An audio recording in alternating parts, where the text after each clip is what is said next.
Well, Tom, congratulations on your first UFC title defense. You know, everyone knows you can finish fights easy, but I don't know if everyone expects you to finish this one in literally a minute. Did you see it going that way, and how happy are you with your own performance? The performance was a bit messy, to be honest. If I hit anybody clean, they're going over. That's what's going on these days. If I hit someone clean, they're going over, and there's no arguments about that. It's proven now. Curtis was actually a lot slower than I thought, but he had really long arms. So a few of his punches I thought were going to miss, and they got me. But yeah, we were still like both finding our range as the fight kind of progressed a little bit. I managed to catch one, and it was over. There was some talk about maybe the stoppage was a little bit early. Did you feel that he was basically stuck there and wasn't going anywhere, and it was a fair stoppage? Mate, what kind of idiot is saying that? Like, I dropped him with a 1-2. He's face down on the canvas. I've got 250 pounds on his back, and I'm landing 7, 8 unanswered shots. Like, where is he going to go? Do you know what I mean? Like, where's Curtis Blades going to go after that? There's only one place he's going to go, and it's asleep. So are we going to let it get to that point, or are we going to look after fighter safety? Because I don't want it to get to that point. Do you know what I mean? He's unable to intelligently defend himself, and it was stopped at the right time. Great reffing by Mark Goddard. You know, you said there that you're dropping everyone early these days. You know, is it despite what the punch machine says? Do you think you might be one of the hardest hitting heavyweights of all time at this point? I have good timing. That's what it is. Mate, if any heavyweight hits you, and I'm accurate, if any heavyweight hits you in the face, you're probably going over. Do you know what I mean? And I hit accurately. I hit fast. I make my opponents twitch before I hit them, so they don't see the punch. Probably not. Like, I don't think I'm some crazy power puncher, but if I hit you, you're definitely going to sleep, yeah. We all know what sort of should be next. Dana was in here and says that they'd be crazy not to make you the backup for Stipe versus Jon Jones, so it sounds like you're going to New York. Is there a part of you, though, I know you get itchy knuckles, right? They fight in November. We don't know what happens to them. Then they could maybe want 6 months gap. Is there a chance you fight anyone other than those two, or does it have to be them next? Like who? Be the winner of Cyril and maybe Volkov, eh? Nah, I want to fight Jon Jones. Or Stipe. Let's not discredit Stipe and what he's done. I think a lot of people are looking past him, probably maybe sometimes me, to be honest. But whoever wins that one, I'm fighting next, for sure, unless they both retire. You're a little bit surprised we haven't heard from Mr. Jones tonight? I didn't know that we hadn't. I'm sure we will at some stage. He'll be very angry about it, all the fact that everyone's saying that I can beat him, but that's okay. On the contrary to what Jon Jones fanboys might think, I have nothing against Jon Jones as a person. I think I'm the best heavyweight in the world, and if he thinks he's in the best heavyweight in the world, let's settle it. Simple as that. It's not rocket science. There's two guys who are claiming to be the best heavyweight in the world. Let's settle it. Simple as that. I'm right here. You said in media day, you know, Curtis Blades has been in the top 5 of this heavyweight division for like even before you were in the UFC. Is this a guy that you think you'll have to see again? You know, considering how the first fight went, you're technically 1-1, or are you done with the Curtis Blades chapter? Me and Curtis Blades on a trilogy. Give the people what they want to see. I mean, it seems like every time he loses a number one contender, he fights his way. Nah, Curtis is a high-level guy, man. I've said all week he's the toughest stylistic matchup in the division for me. I still believe that. Curtis is good. I thought the fight was going to go longer. I didn't mean to knock him out that early. I've got an issue, right, with fighters and coaches always saying the obvious thing, which is, let's drag Tom into deep waters. Let's see what he's like when it gets to the 3rd and 4th round. Fucking great. Drag me there then. But no one's been able to do it yet. So you can mouth off all you want when the camera's in your face, but let's see what happens when it comes down to dragging him in the 3rd and 4th round and the 5th round. No one's managed to do it yet, so I'm still waiting for that myself. I'd love to see what I look like myself when I do that, because to be honest with you, in the last 2 years since I fought Curtis last, my training has been on an absolute different level. Like, these days I just train with a squad of heavyweights that's chose out for me. It's just honestly, it's the highest level training of heavyweights of anywhere in the world that we've got right now. We have the highest level of heavyweights in one room. We have like between 10 and 15 top level heavyweights every day on the mat. And the amount of improved since I've been doing that is incomparable. Is that a word? We're going with that. Incomparable to the progress I made before that. Like, my training now is, honestly, I can't even tell you how much I've improved in the last 2 years. And with that level of training and those level of training partners, I just feel like my skill level has gone through the roof. So is part of you annoyed it was only a minute long? Yes. I want longer.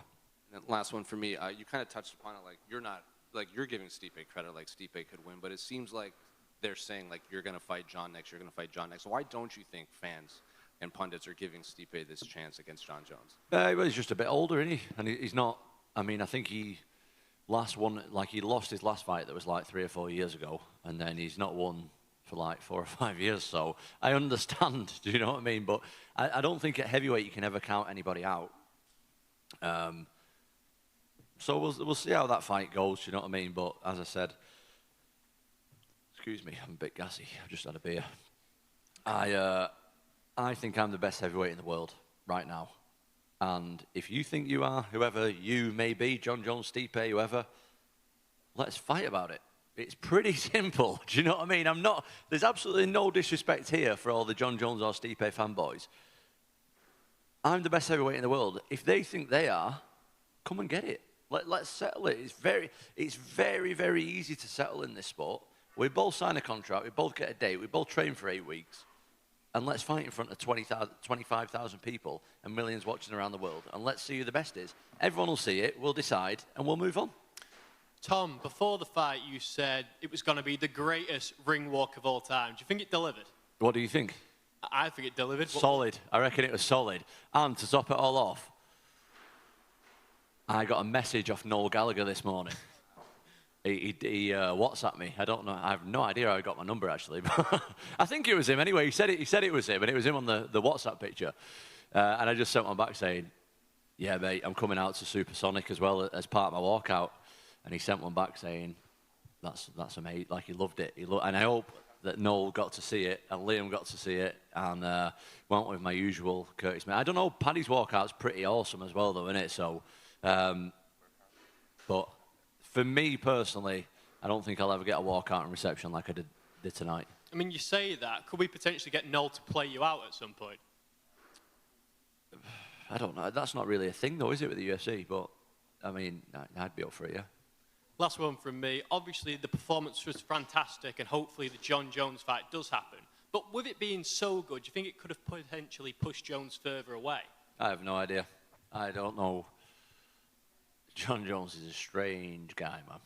I don't know what he's doing. He does some weird moves. Like, I'm just over here trying to be the best heavyweight in the world, be the best version of myself.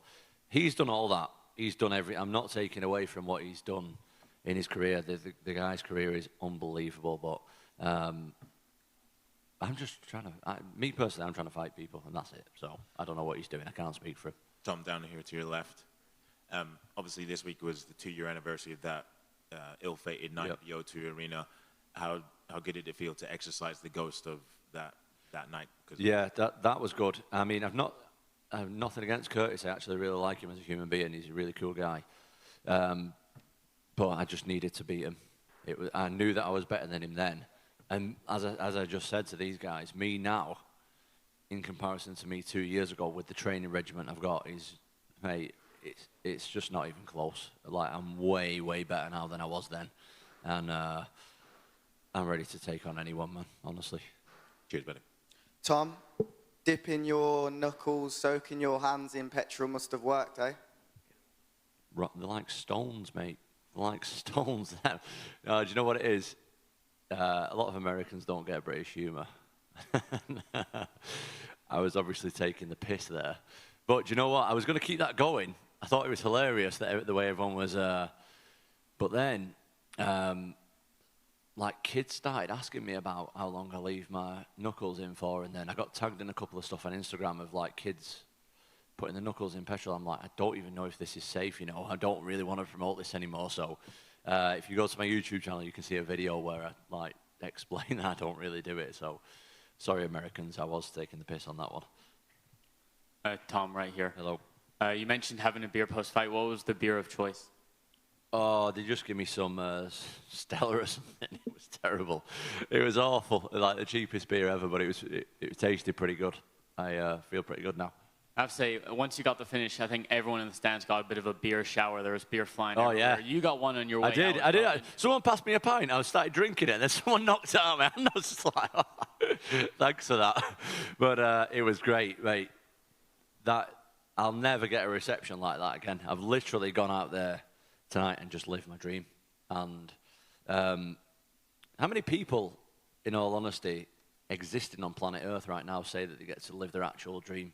I don't think there's many. And I just feel like so privileged and grateful to be able to do that. Like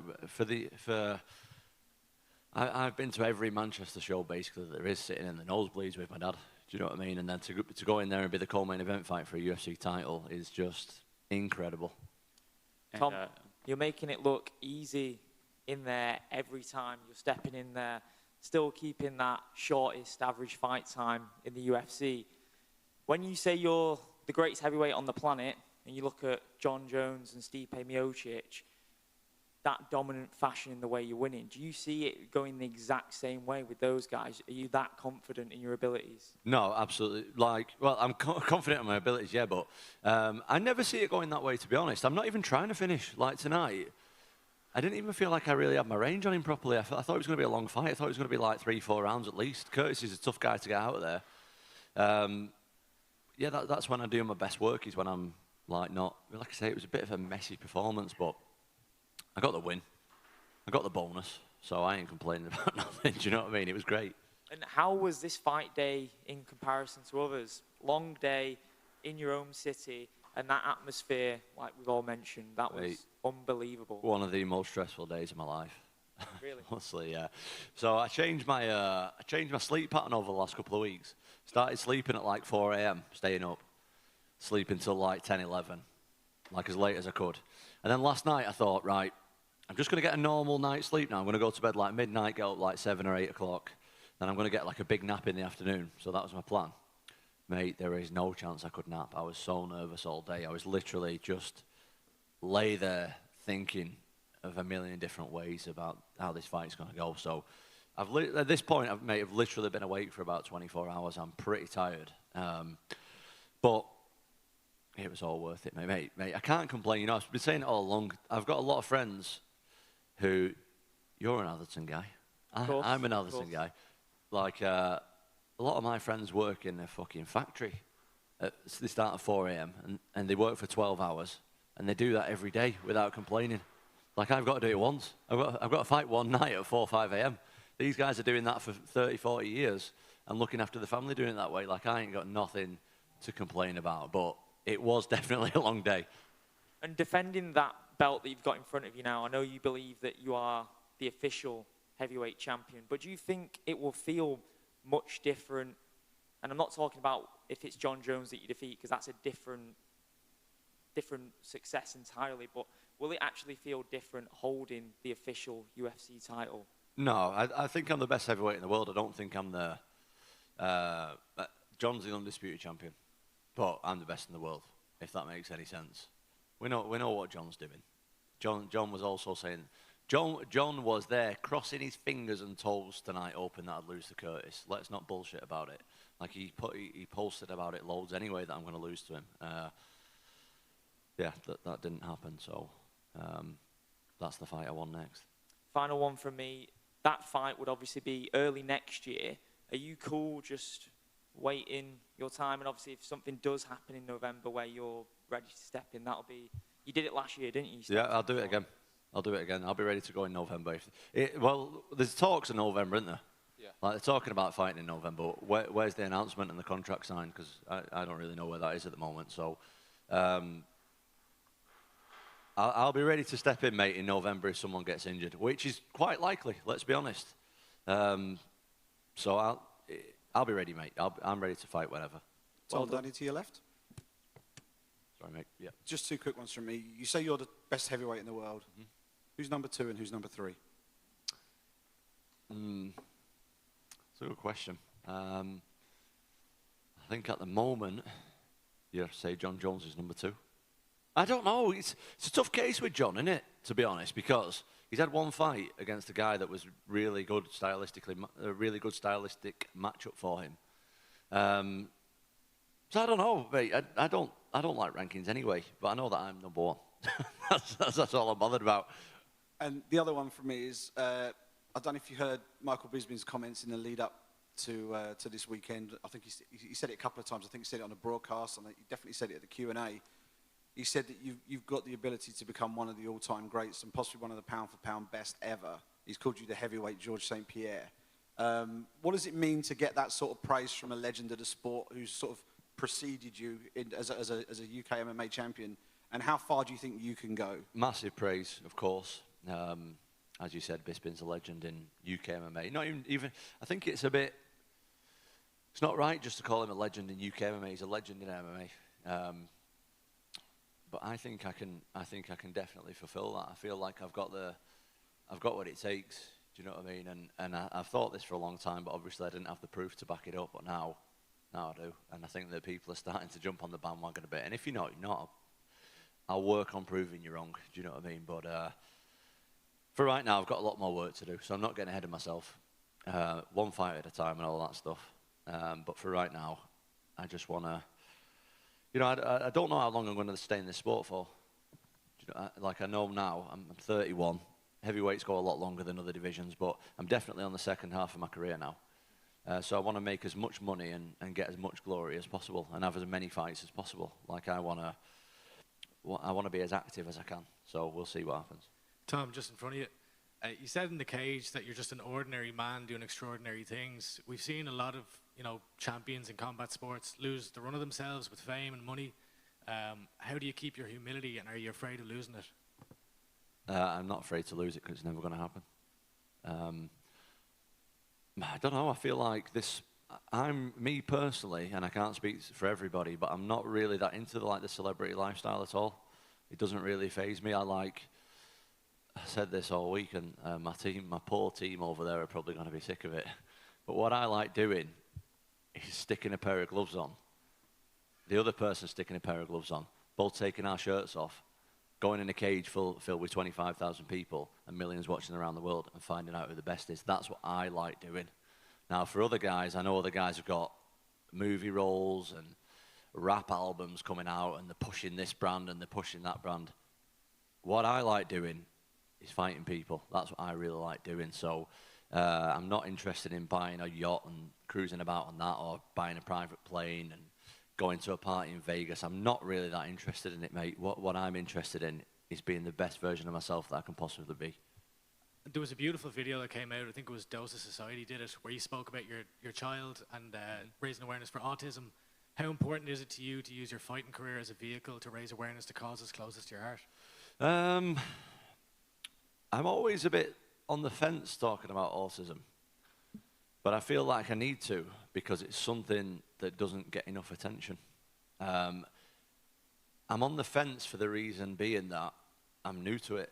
My child's 5 years old. We've had a diagnosis 2 years, so there's people there who've been looking after autistic people for 30, 40 years, you know what I mean? I'm very, very new to it, but I know that me and my family were very lost before we got a diagnosis, and I think that there's a lot of people out there who have been waiting literally years to get any diagnosis and any help with it, and it's a tough place to be in, and we were having a tough time with it, and we still do have a tough time with it, and I want to get as much light and help for other families as possible.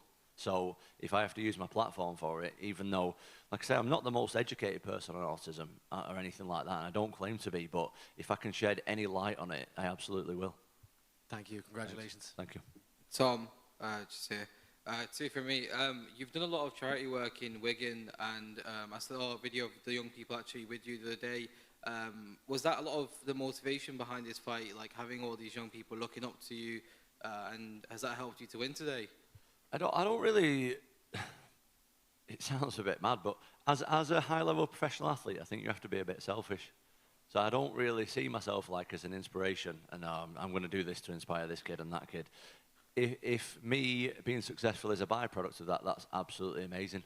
And I want to do more of that kind of stuff. And it's still, as a guy, as I said on the post-fight interview, as a regular guy, I still find it a bit weird that I'm like inspiring people. But if I can do, now that's not my intention. My intention is to win fights and be successful in that. But if I can do that as a byproduct, that's incredible, and I'll do that as much as I can.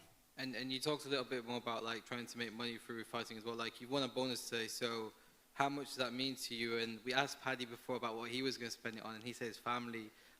What's your plans? Is there any? I don't know, to be honest, but me, Paddy, and my mate Mick Parkin won one, which I was absolutely over the moon for him. In all honesty, I've got goosebumps talking about it.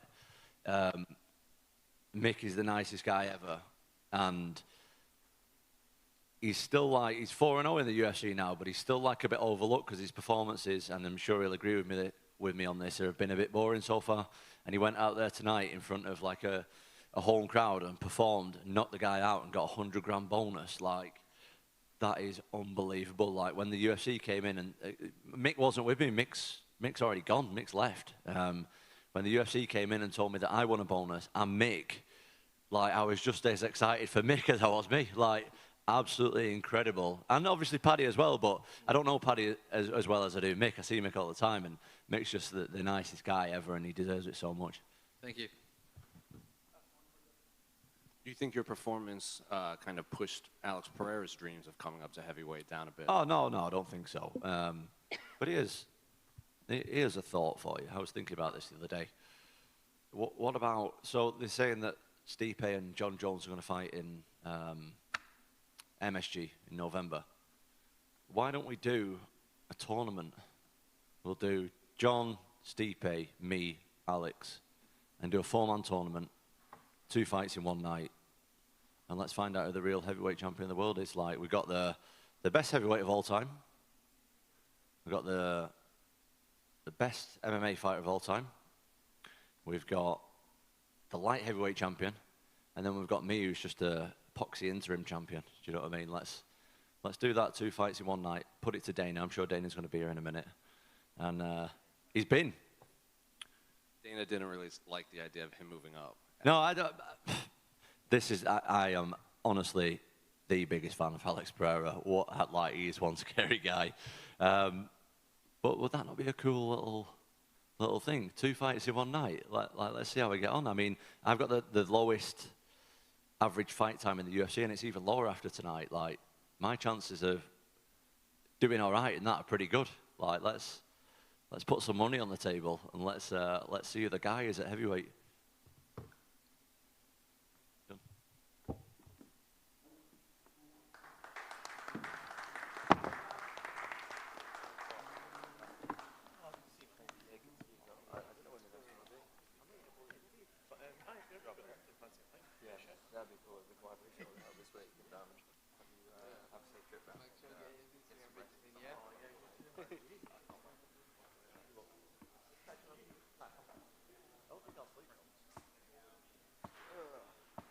It just gets easier to do shit.